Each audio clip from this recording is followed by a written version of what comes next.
Well, thank you very much. It's an honor to have you at Mar-a-Lago, my $18 million house on the ocean and the bay. And it's one of the problems we have. We have a court system that's very corrupt. We have a border that's open. We have a lot of problems in our country. And we have an election problem, and that's really what we're here to talk about today. Speaker Johnson's going to be briefing you on what we discussed, what we agree on. But I would like to demand that our border be closed because we have millions of people coming into our country. Millions and millions of people are pouring in at levels that nobody's reporting, nobody's going to talk about. But I believe you could have 15 million already in. Some are terrorists. They come from jails and prisons. They come from mental institutions and insane asylums. They come from all over the world, not just South America. They're coming from all over the world. Venezuela announced that their crime is down 67% because of the fact that they've taken the gang members, the leaders and the members, and they've deposited them very nicely into the United States of America. That's just Venezuela.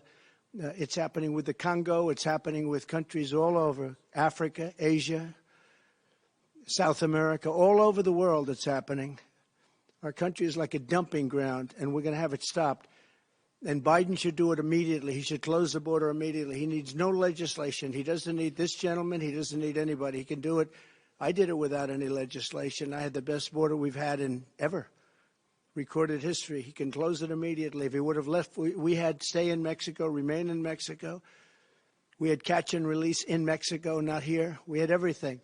It was perfect. It was a great situation we had, and now we have the worst ever. I don't believe in the history of the world there's been a border like this. But we probably have 15 million people, and they come from places that you don't want to know about, and they're going to be big problems, and it's getting worse. It's migrant crime. It's a new category of crime, migrant crime. And I just demand, as a citizen, I demand the border has to be closed. Our country cannot take it. No country could take it. It's not sustainable by any country. And we want to also mention election interference, and we want to talk about election integrity for a little while. But basically, that's what we're working on. And I'll introduce the speaker, who you know very well. He's doing a really good job under very tough circumstances. And I appreciate he came to Mar-a-Lago. We have a great conference, and there's a big turnout because people want this to be healed. They want our country to be healed. They want our country to be united. And I think most people are united on the fact that they don't want people pouring in from prisons and jails and mental institutions. They don't want that to happen. They don't want it to take place. And it's not going to happen for long.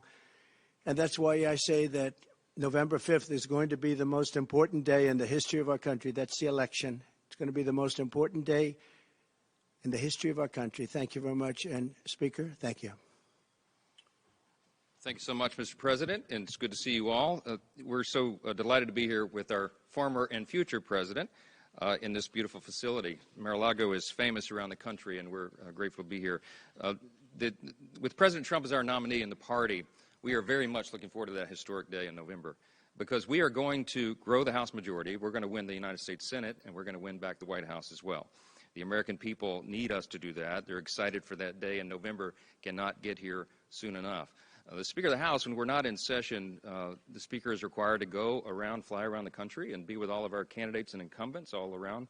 I've been to 23 states now in the last several weeks, and everywhere we go, one of the first questions that people ask about is this issue of election integrity. The border is the #1 issue in America. There's never been a political issue that scored so high in the polls as a matter of concern. And it doesn't matter where anyone lives, because as we say now, every state is a border state. They're deeply concerned about that. And election integrity is tied to the lack of border security. President Biden has created a catastrophe, and he did it by design.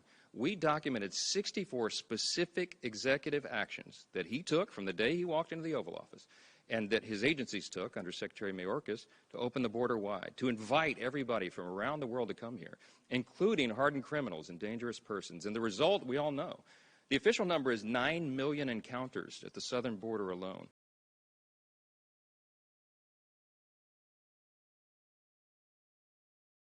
He ended the Remain in Mexico policy under President Trump's administration.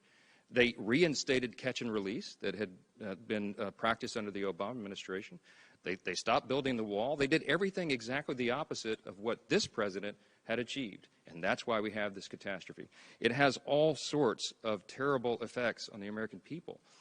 We know that fentanyl is the leading cause of death for Americans age 18 to 49. We know that violent crimes are being committed on innocent Americans now.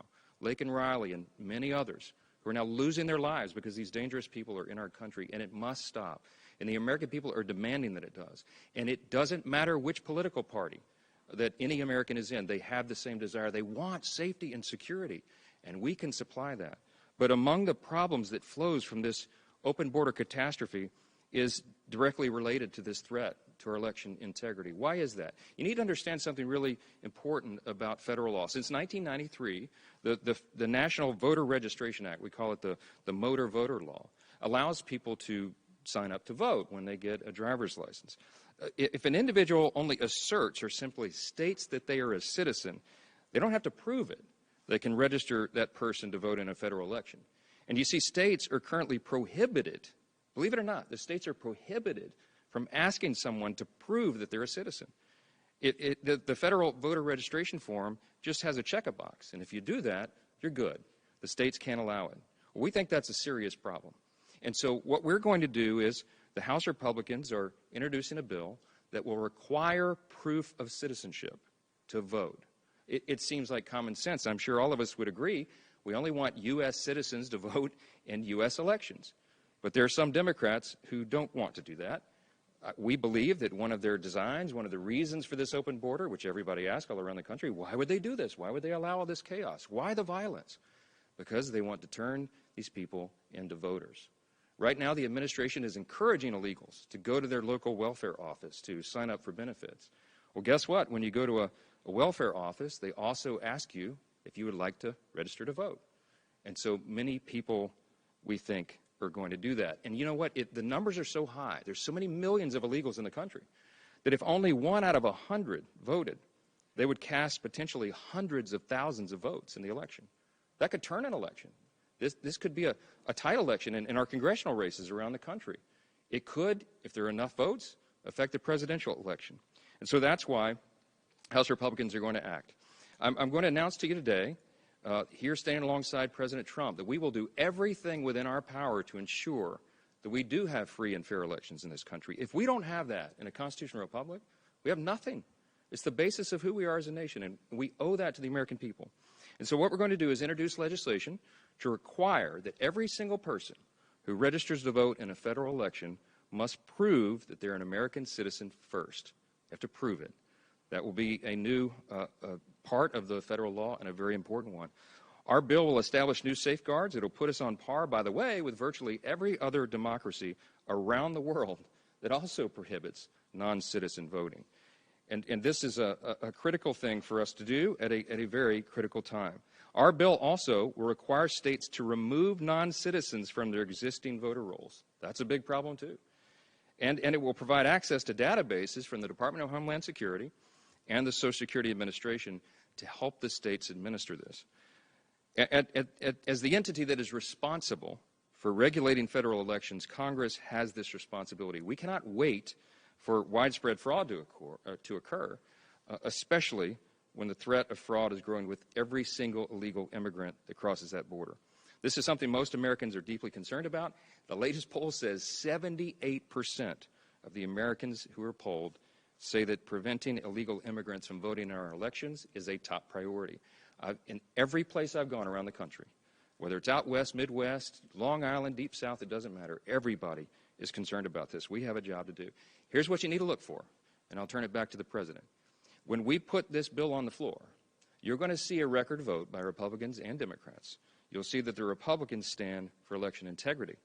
And then we'll be able to ask this very important question of the Democrats. They're going to have to go on record. Do you believe that Americans and Americans alone should be the ones who vote in American elections? We're about to find out their answer. And I think that will be a very interesting one for everybody to see. Mr. President, thank you again for hosting us today. I'll turn it back to you. Thank you very much. Yes, sir. Thank you. Yes, sir. Beautiful. Thank you. Do you have any questions?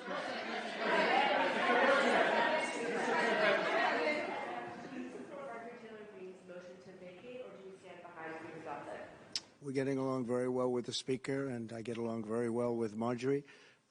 We have a Speaker. He was voted in, and it was a complicated process, and I think it's not an easy situation for any Speaker. I think he's doing a very good job. He's doing about as good as you're going to do, and I'm sure that Marjorie understands that. She's a very good friend of mine, and I know she has a lot of respect for the Speaker.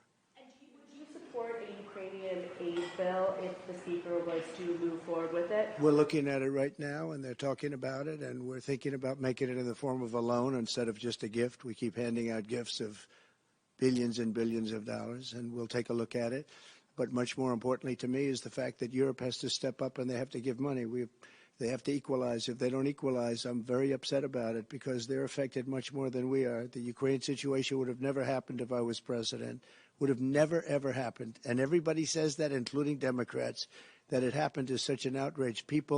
Millions of people are dead right now, both sides. Millions of people are dead. Cities are blown to ashes. You'll never rebuild those cities. That's certainly not like they were, so beautiful. And this is something should have never happened. October 7th should have never happened in Israel. Should have never happened. What happened there was outrageous. Iran was broke when I was president. People weren't buying oil from Iran. They weren't allowed to. If they were going to buy oil from Iran, then they weren't going to do any business in the U.S. And I said it to China. I said it to everybody. They weren't doing business. They were broke. They didn't have money for Hamas. They didn't have money for Hezbollah. It would have never happened. October 7th would have never happened. It did happen, and now it's a disaster, and it's only getting worse. So it's very sad. No, I stand with the Speaker. We've had a very good relationship. Mr. President, while you were in office, you said that you would sign a federal abortion ban if Congress sent it to your desk. Why should Americans trust your word that you would not do it now if you were reelected? Because we don't need it any longer, because we broke Roe v. Wade. And we did something that nobody thought was possible. We gave it back to the states. And the states are working very brilliantly, in some cases conservative, in some cases not conservative. But they're working, and it's working the way it's supposed to. Every legal scholar, real legal scholar, wanted to have it go back to the states. Democrat, Republican, liberal, conservative, and we're able to do that. You know, what we did was give it back to the states. And now the states are working their way through it. And you're having some very, very beautiful harmony, to be honest with you. You have some cases like Arizona that went back to like 1864 or something like that, and a judge made a ruling, but that's going to be changed by... If you're not making $158,000 per... They're going to be changing that. I disagree with that.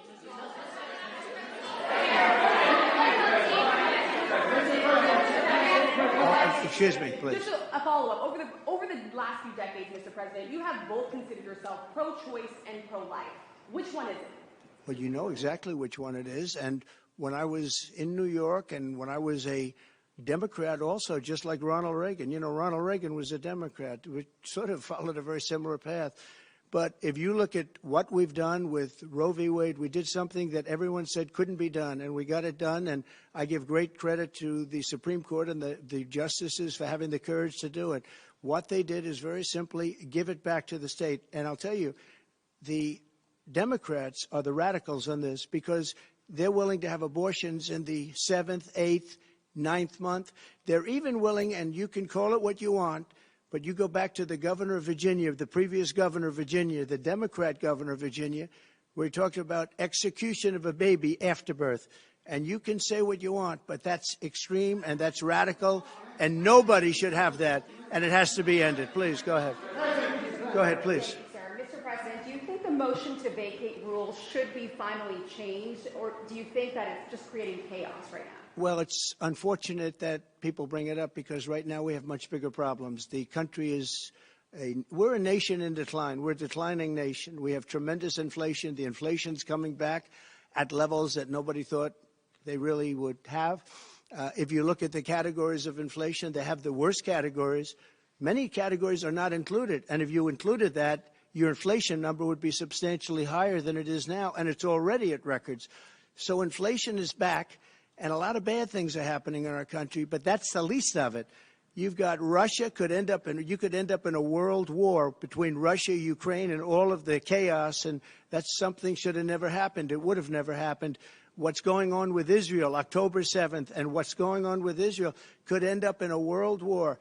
We have a president that can't put two sentences together. We have a president that can't find the stairs off a stage. We have a president that doesn't know what the hell he's doing, and we could end up in a world war. You know, we have just a little bit less than 7 months now, months before November 5th, but that's an eternity when people are incompetent.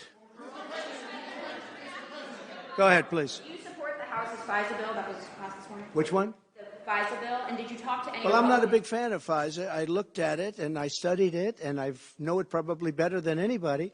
You know, they spied on my campaign. You do know that, right?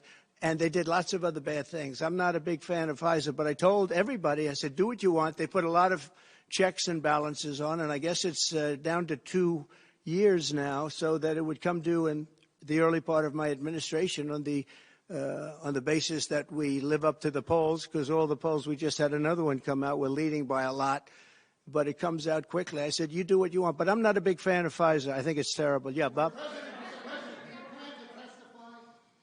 You plan to testify in your trial in New York? Yeah, I would testify, absolutely. It's a scam. It's a scam. That's not a trial. That's not a trial. That's a scam. If you read Jonathan Turley, if you read Andy McCarthy, if you read the legal, they said there's not even a case there. That's election interference by the Biden administration.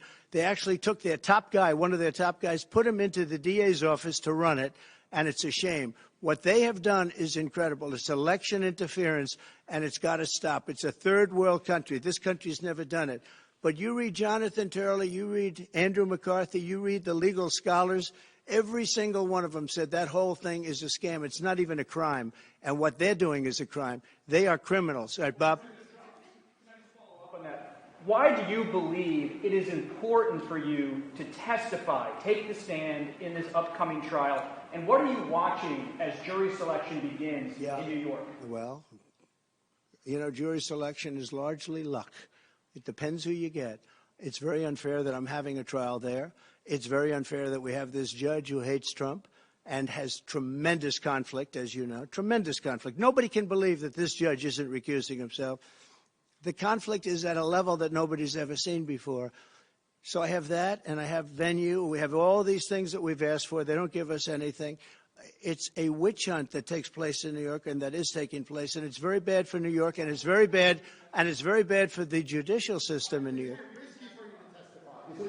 I'm testifying. I tell the truth. I mean, all I can do is tell the truth, and the truth is that there's no case. They have no case, and again, you have to read the scholars, read all of the legal scholars. I haven't seen one legal scholar that said this is a case. And in fact, even you people said, oh, gee, that's too bad. This is the first one. All of them are scams. They're all about election interference. We have a president that doesn't know where he is. He can't speak. The whole world is collapsing. The world is on fire. They have no respect for our country anymore. And the only way he thinks he can win is by doing this, you know, trials of Trump. We have Fawny in Atlanta, who's been so discredited now. That was a setup with her boyfriend so they could take trips and take a lot of money out. And that's something that should be dismissed. Not just the prosecutor dismissed, the case should be dismissed. Every single one of them said, look at what happened with Biden. He gets off scot-free. With 50 years of documents and classified information, he gets off scot-free. And I'm still fighting that trial. The whole thing is a disgrace, and it's a disgrace to our nation.